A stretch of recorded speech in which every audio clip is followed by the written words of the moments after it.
Do people really lie 200 times a day?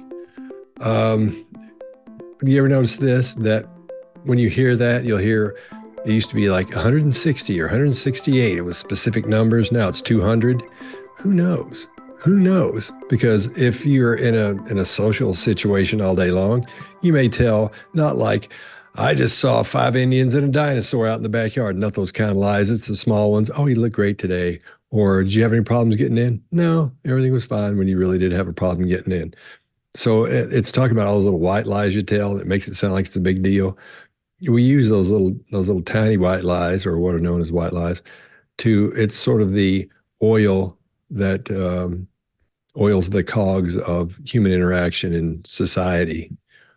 And if you don't do that, does this dress make my butt look big? Yes, it does. Then you got a little problem there at home. So who knows? There could be 200. I'm sure somebody does. It sounds like a big number to me. And depending on what the test group was in that situation, is it young people, old people, people who don't give a hoot, so they'll just say whatever they think. Who knows? So I don't know. 200 sounds a little bit big to me. There's no telling. I mean, you can probably get close, but I don't think it's 200 at all. How have perceptions and understandings of body language changed over time? Well, in the old days, there were absolutes. For example, if someone scratched their nose, it meant they're lying. Everybody said, oh, he's lying because he scratched his nose. Or if they broke eye contact, said, oh, he broke eye contact, so she's lying. No, we know those aren't true. So it's changed a lot, especially since the studies have gotten more in depth and a whole lot better than they used to be and get into. For example, Haggard and Isaacs were the ones that first discovered micro expressions. And they called them micro momentary expressions. I think that's what they called them. And that was great. Everyone was like, wow, you got to be kidding me. And they did it by watching these films of frame by frame of people who were with a therapist and seeing how they communicated back and forth. And then you had Paul Ekman, who came along, and he did even deeper studies into that. And I think he's the one who actually started calling them micro expressions. So over time, yes, there have been some big changes, and it makes a big difference than the way it used to be. Can you use body language to manipulate, deceive, or mislead others? How do you know when that happens? Yeah, people try it all the time. A lot of times, one of the first questions that you get in interrogation training, not one of the first, but as it goes along, it'll start dawning on the people you're training, the detectives or officers or whoever you're training, and they'll say, why can't I use this information to deceive someone in an interrogation? The answer is this: fake won't stick. Fake emotions don't stay on your face very long. They'll be there for a minute, and they slowly start to fade. And you can try your best to keep them happening, but then the smile starts looking weird, or the crying starts looking weird, or the sincerity starts looking unsincere or not sincere, whatever's grammatically correct. So, and those things are easy to spot. It'll take a few minutes for you to catch on and go, oh, I see what's happening here. This person is trying to look that way, but they're attempting to make me think something because they're acting this way.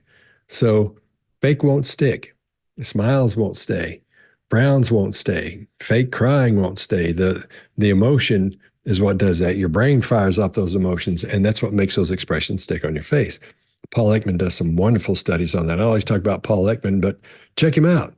Paul Ekman, Ekman. Great when it comes, and all of his books are fantastic. Just pick one and go with it, and you'll learn a lot. So whether it's micro expressions or just facial expressions in general, he's done a lot of great work. So check his stuff out. All right. What's next? As a body language expert, can you turn it off around family and friends? And how do you do that? Well, we say we do. Everybody says, oh, yeah, I can turn it off. Well, you say that, so everybody isn't like, oh, this guy's watching every move I make. You can't help it after a while because that's what you do. You're trained to do that, and you start doing it no matter who you're talking to. However, like I said before, we'll say, oh, yeah, it doesn't work that way. No, something has to be going on. It doesn't, because your brain is always looking for threats. It's always looking for something wrong. So even on that person you're talking to, you can't help it.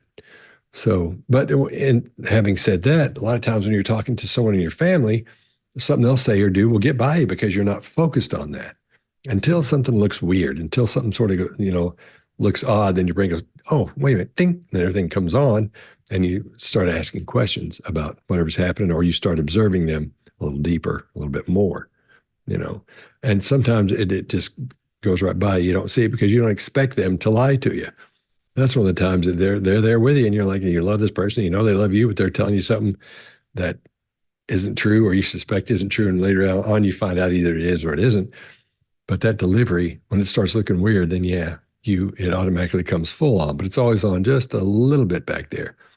One time, my nephew Jay, he's like 30 now, but I think he was 7, something like that.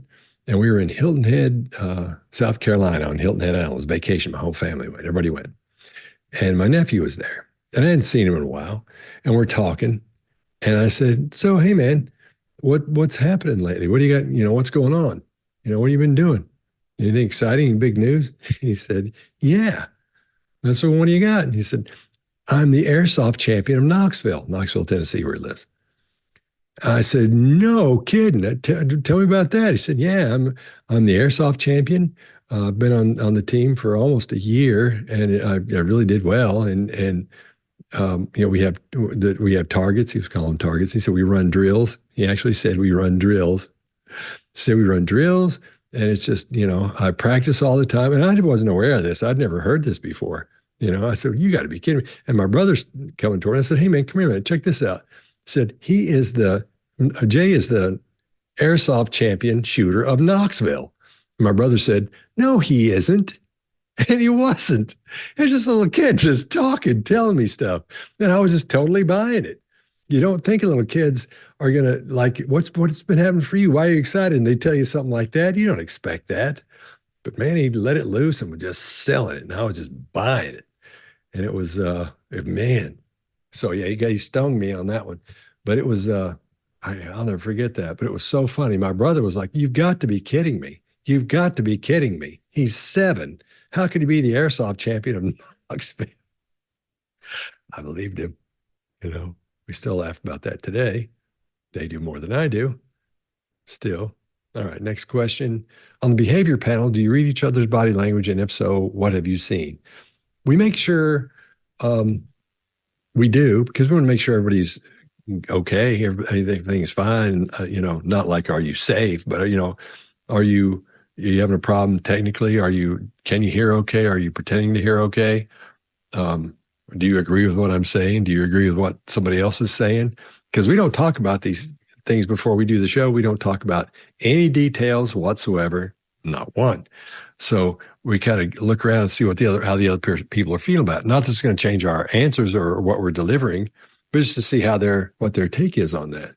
Because sometimes you'll see somebody like Mark's not an interrogator, so he'll come from a completely different way into the stuff. And then you go, oh no, he's going to crash. It's going to crash. And then he goes, and he starts talking about it, and it opens up. You go, oh, okay, that totally makes sense. So that whole road he went down makes complete sense if you're from a non-interrogator's point of view. So it's things like that we look for. Or to make sure we're all sort of gun shy on this, to make sure we're not muted and the other ones aren't telling us. Because if you're muted, nobody says anything. You're just sitting there talking and I'm this, I tell you all this I know, and I'm so smart, and here I saw this. And they're just going, yeah, wow. Mm-hmm. Detectives. Mark, what do you got? I've been. All right. I think we're all done. Yeah.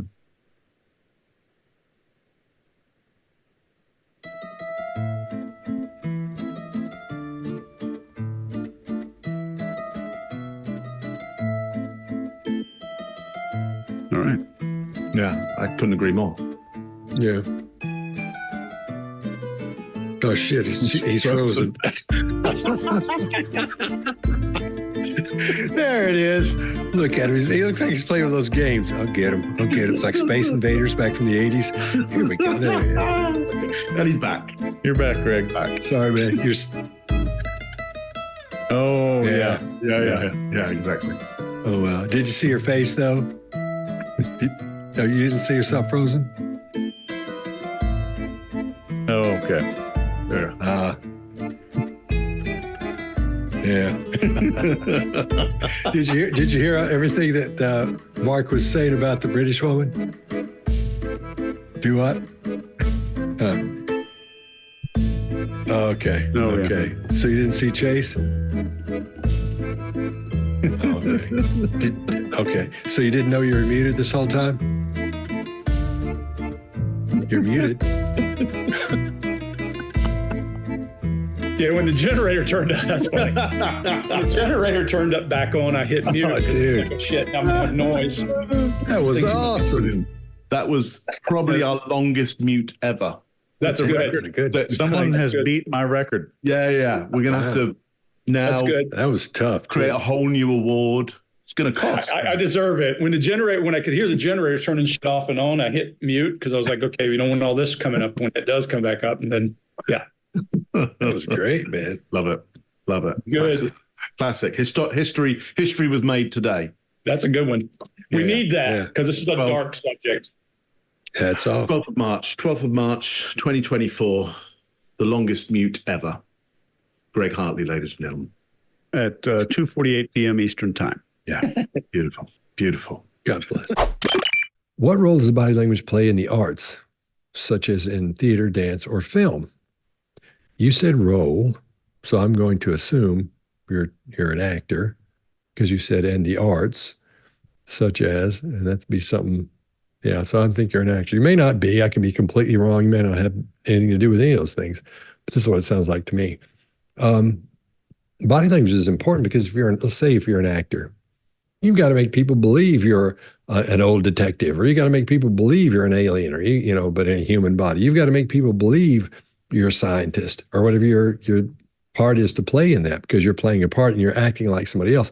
So that's why I always hear when people do cop movies or military movies, they'll go hang out with they'll do ride-alongs with cops, or they'll go hang out with the military and learn the way they talk and the way they walk and how they think, so they can take on the air of that, and so they'll look like one of those people. So they'll look like they can do that, or they're like one of them. And it takes a while to hang out with somebody to start taking on their mannerisms and their way of thinking and their thoughts and the way they structure the way they see things and approach things. Be it a dentist or a doctor, or everybody thinks they know what a doctor does. Oh, hello, is everything fine? What's bothering you? None of that. There's a little process, a little protocol they go through, and everybody has their own. There's the big one, but then everybody has their own way of doing it, depending on what kind of doctor you are. And the same thing for police officers, or the same thing for someone in the military.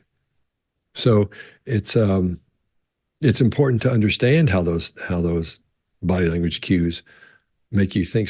Like you'll see some people who wear vests all the time, or used to wear bulletproof vests all the time. You'll see them do this a lot when they rest, because when you're wearing a vest, it's this big thing and it's got all this Velcro on it. When you take it off, it goes on.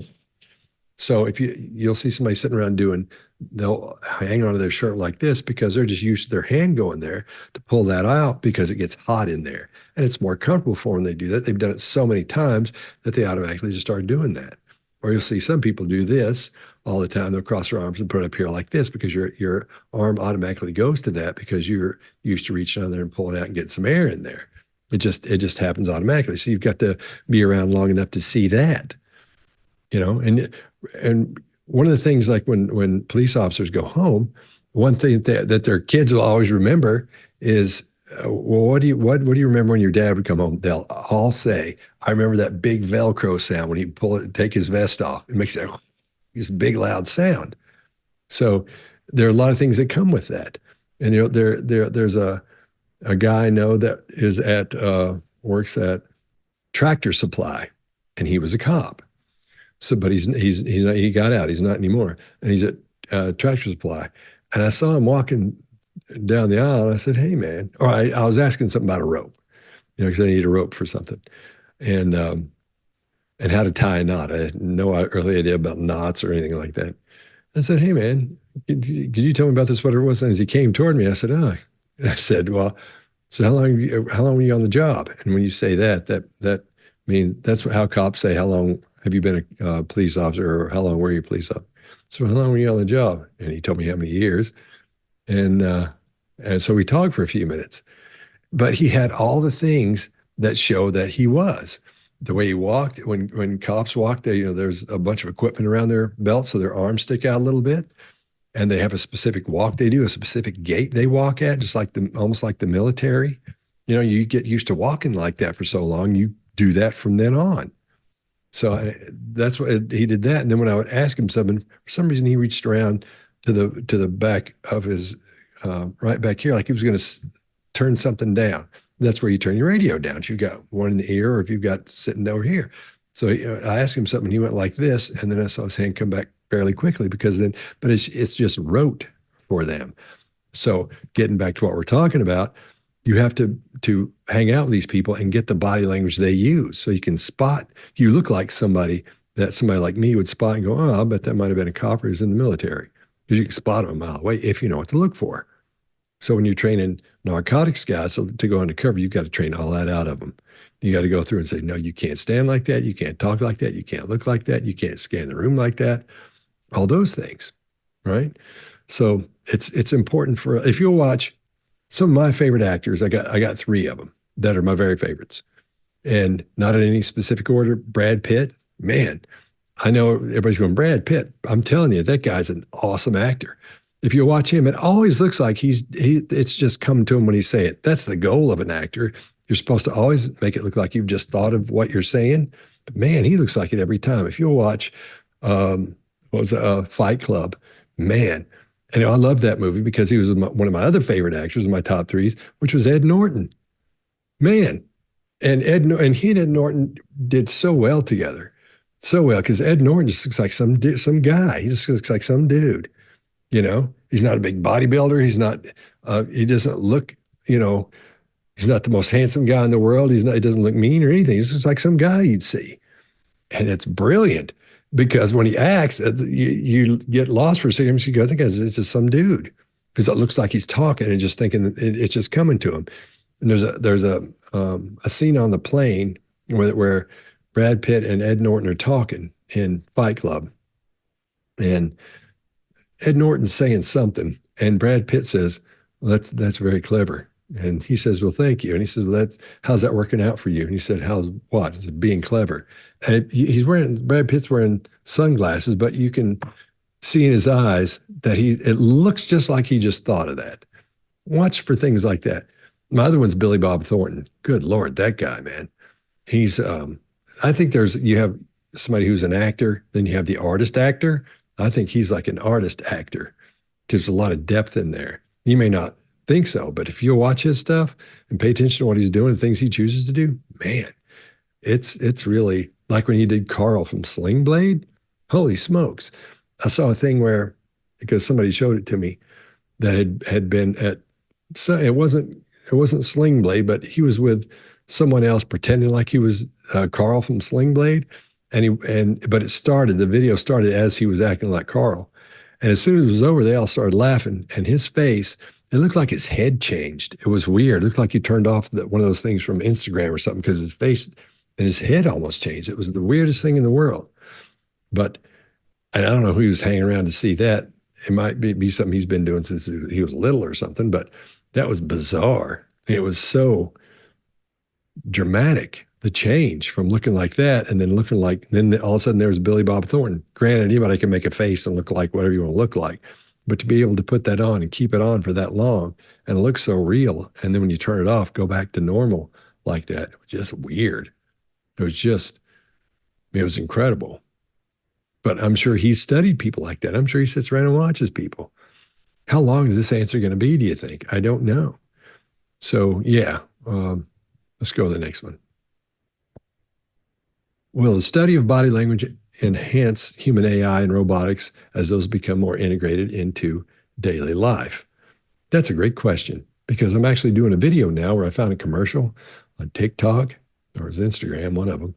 And I pulled it out because it's this guy's selling something and he's sitting like I'm sitting, this close, but it's an AI thing. And what they haven't figured out yet in AI, and the important part they'll need to get fixed, are illustrators. things that happen when your brain is emphasizing specific words and phrases, like I did just then, specific words and phrases. And AI doesn't have that down yet because they just out of nowhere, they'll start doing that. It's just really odd. Or they'll think a word is important and they'll try to do that one word, but they'll do an extra one after it when they're not saying anything. And we know that illustrators have to happen on the word. If they happen after the word, and they keep going, that means there's some inner dialogue going on up here, or something isn't right with that situation from the delivery, which means it could be deceptive, because all these things, all these AI things to me look like somebody's lying to me because it doesn't look right. And you'll get the same gut feeling, and this will go on for a while until they get that down. You know, you have those other videos where you can morph a person to look just like somebody, you know, put Trump on somebody or a famous actor on somebody, you know, like the Tom Cruise guy that looks just like him. I'm sure, yeah, that's AI, but that's not a complete AI. It's a human acting that way. So we do see the human expressions and illustrations and emotions from that face that's on the person acting like that person. So, but with AI, they got a lot of work to do because the words don't look right yet. If you watch the mouth when someone's talking, it just looks weird, looks odd. And that's the first thing I look for when somebody, especially if it's a news thing on TikTok, I pay really close attention to make sure everything's moving the way it should. And when they do something like that, make sure it happens. They don't do things, they don't do things like that. They'll go, I don't know. There's none of that yet. But they'll start adding those little subtleties to body language. That's when it's going to get tough to be able to tell what's real and what's fake. Because right now, it looks fake. And if you don't see it as fake, something in your brain tells you something's wrong here. And those parts of your brain we've gone over before in videos before this, you know, your fusiform gyrus and your mid-temporal gyrus and the locus coeruleus, how all those collect information and compare it to things you've seen before, your locus coeruleus does. So that's why you get that feeling, oh, something's not right about this.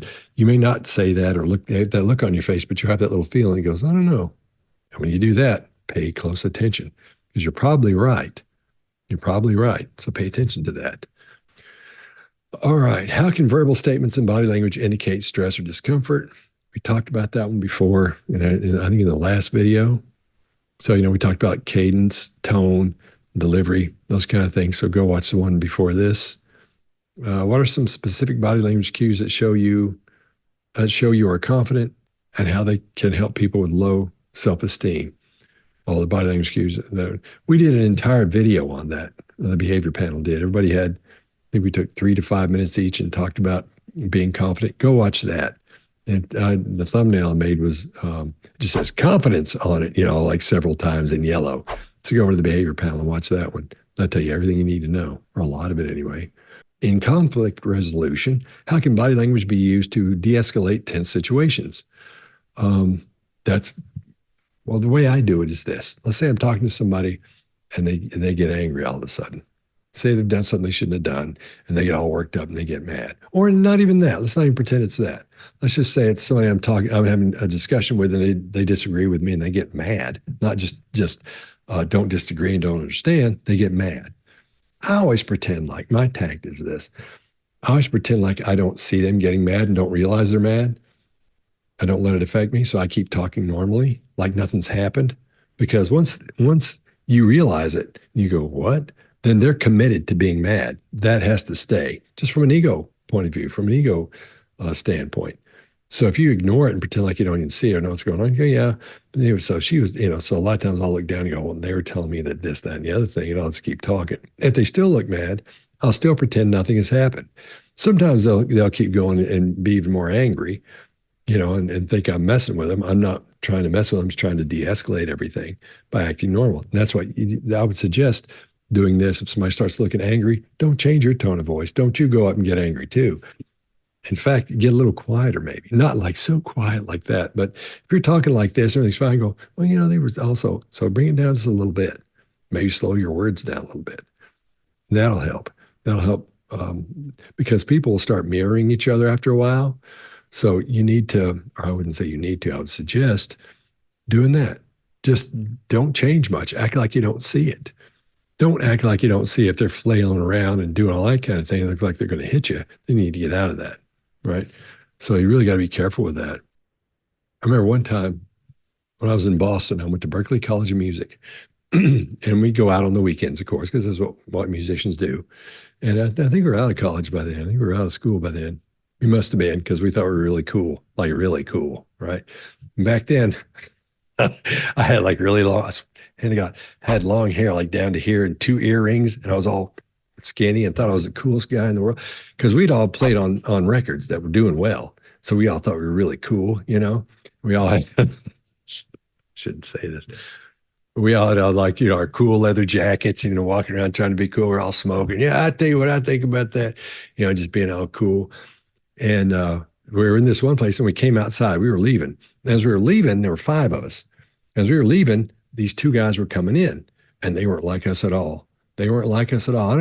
They may have been in college, but they looked a little bit older, just got out of college. So they were probably our age because we were out of Berkeley, or we weren't going to Berkeley. We'd stopped going. And they were clean cut. And well, anyway, so as we were coming out, one of my buddies bumped into one of them by accident, right? And my buddy says, "Hey man, watch it." And they both guys turned and looked at him. It wasn't a real fast turn. They both kind of looked. And he said, "You need to watch where you're going," started mouthing off. And they both turned and looked at him. And neither one of them said anything yet. And then this whole time, then my friend starts yelling at him, going, "You think," because he thought it was really cool. He played on a record that was doing really well. So he thought he was the coolest of all of us. And he starts yelling at this guy. And I got to looking at him. And I've been studying body language a long time. I've been studying what people look like a long time, what you dress like, what you're wearing, what that means, and what it tells everybody else, and those kind of things.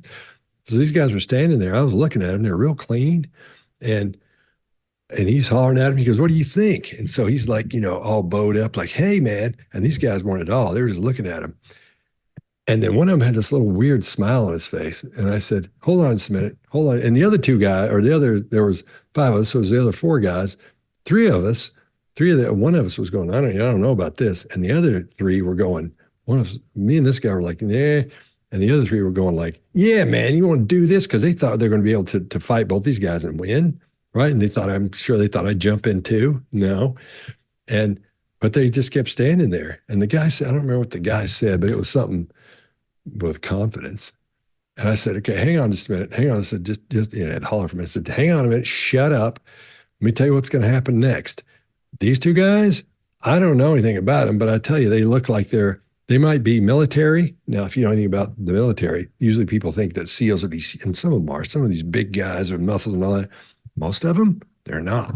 They're like a dang spring that you just keep tightening and tightening and tightening and squish down. So it's really tight. And all you do is touch it and it goes boing as a spring. That's the kind of a person they reminded me of, because they weren't sweating anything. And there was 5 of us, right?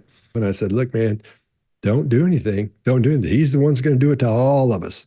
The other guy's going to watch, and he's going to be the one that tells the story about him." And so then these guys kind of laughed because it was true. And so we left. I gathered them up and we left. 2 years later, I'm sitting in this place we used to go to. It's called the Cask and Flagon. And this guy comes up and he looked like one of those guys. And he said, "Hey," he said, "a couple of years ago," and my hair was a little bit different at this time. He said, "A couple of years ago, me and my friend were going in somewhere, and you were coming out with some other people." And then I recognized him. I thought, here we go. And he said, "I remember that night." And he said, "You knew that we were in the military. How did you know that?" And he said, "Remember, you told these guys that I was going to be," he said, "That's exactly what was going to happen." He said, "Because my buddy and I, that was nothing for," I said, "You ain't going to tell me, man. I know. I saw it on you." He said, "How did you see that?" So we started talking about body language and how you could tell it on him. And he was standing the same way, because I said, look the way you're standing now. Here's what's happening. And, and he was like, "Geez, you're right." So he couldn't believe I could tell that. But the difference in the 2 groups was so, way over here and way over here. There's no way a normal human couldn't see that. And so he was fascinated with it. So I don't know what he's doing now. He's probably a SEAL. And no, he's probably out by now, because we're about the same age. Anyway, he got fascinated with it. I'd seen him a couple other times after that. I'd seen him. And he said, "Yeah, I can't remember what books I told him to get, but he got some books and started getting into it." So I don't know what he ended up doing. All right. So, yeah, so that's conflict resolution. That's the way I resolved that one from getting us all killed by this one guy. Oof. What else we got? Okay. How often do you see body language you don't understand? That's a good question.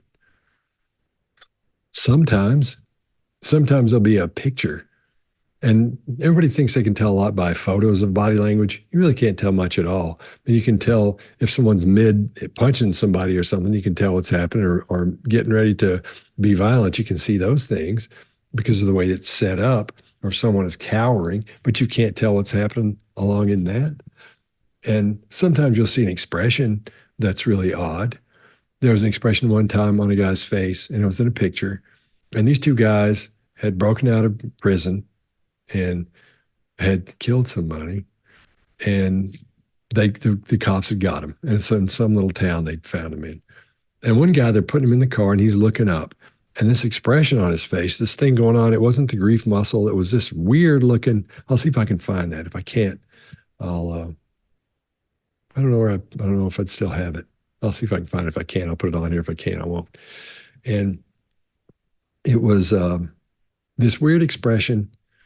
And then I saw the video of it, because there's the one picture. The picture wasn't from the video, but the picture was from them putting him in the car. And what it was, because I sent it to Greg, I said, "What is this? I've never seen this before. Have you ever seen this?" He said, "I've never seen that either. Maybe it's in when you move from one expression to another. So you have that little thing where they morph. You know, you don't change from one to the other like this, not like that. It kind of goes slowly. One morphs into the other one. So it was mid-morph from one expression to another, from anger to grief. And it was really odd looking. So as I watched the video, I got that from the news, whatever it was, because they had a camera in his face, and this guy was there, whoever this person was taking a picture. And he just happened to get it right on the spot. That's what had happened. It was morphing from one to the other. So that's one example of body language I saw I didn't understand, or expression anyway. You were in the music business. Can you talk about the differences in the body language of musicians who are performing compared to the body language of musicians who are just playing? Yeah. That's a good one, actually. Obviously, when you're performing, you're entertaining. That's one thing. I was never into entertaining. I'm not that's not the type of musician I was. I was a studio guy. So the differences in performing and being in the studio, let's say. Now, you do have a lot of performers that when you go in the studio, let's do that. If you have a band, let's say you're working with a band, let's say a rock band, and they're performing completely different, as you know, because they're yelling, running around, trying to, they're entertaining. But when you're in the studio, you have that, you're sitting there focusing on what you're doing, because this isn't the first time you've played this. If it's your band, you played it a lot, but you want to make sure it's perfect, because that's the one everybody's going to hear over and over and over. Okay. So you're really focusing on that. Then you have somebody like me that comes and goes, "Hey man, here's what you ought to do. That's cool what you're doing, but do it like this." Or then you have to play or you don't have to, but you play the part for them. They go, "Oh yeah, I see what you're saying." And so they'll play that part a little differently. Not that you do that for all of them. Some of them, you never do that. Jerry Douglas, best dobro player in the world. He's the guy. He's the King Kong of the dobro. I would never say, "Let me show you something, Jerry," and go in there and show him how to do something. He would never do that. Never, ever. I never did that to him. And I work with him a lot. But in those kind of cases, well, to be honest with you, you don't even tell him. You just say, "Here's this." And he'll say, "What kind of thing are you looking for?" And this. And and there it is. A lot of guys like that, especially in bluegrass. Those are some of the best musicians in the world, or bluegrass musicians. They know all of it, and they're all spot on since they were little babies. So, but then you have other guitar players and musicians as well in rock that are that good, that approach things that way. But when you're in a studio, it's more, everybody looks you're focused on what you're doing. You're not playing for anyone else, especially if you're recording an album or something. If you're just playing with people, sometimes you'll go in the studio with whatever the artist is before you record anything, and you just kind of play, and everybody gets to know each other, and you get the vibe of what they'll talk about, what's happening. If it's a live thing, right? If not, then you start with you program everything, and you build it from there, which is what's done 90% of the time now. but some people would still do live stuff. And still, you may go through the songs in a live situation to try to get the feel of what's happening. Or you may start with a band and do it that way, and then build on top of what you got there, take things out and put things in till that whole band you started with is gone, as long as the timing is on, and you've replaced everything. That's another way of going about doing it. So sometimes, and you'll see studio guys sometimes look just sitting weird. Those look odd, you know. There's a picture of me and we were in the studio, and it was Al Green. We were recording Al Green, you know, he's a famous singer, and he was one of my heroes. I thought he was awesome. Still think he's awesome. And we're in there playing with him, and I'll put this picture up and you'll see it. I look so goofy. And this is one of those pictures where I was telling you earlier, I had long hair. I thought I was the coolest guy in the world. This is that era of my life where I thought I was it, man. And for that, you know, because didn't think I was it, but I thought it was really cool. Because, you know, and you could see it on me when I'm sitting there. But as I'm sitting goofy, I would never sit this way, let anybody see me, especially, you know, girls or anything back then, you know, because it just looked stupid and goofy. But when you're really focused on what you're doing and you're trying to make things work together, all that goes out the window. And as a musician, you're trying to do the best you can possibly do, because that's going to be around forever. Or you're not really trying to impress anybody. You're just trying to make it all work. You know, you're trying to make that whole thing that's happening in there work together. So whoever's listening, say the artist, or if you're a session guy, the producer, just make sure they see that you understand what's happening, and that you're part of this thing that is supposed to be as close to perfect as you can possibly make it, you know, for yourself. You know, not necessarily for anybody else, but for yourself. That's the important part. Yeah, I think that's.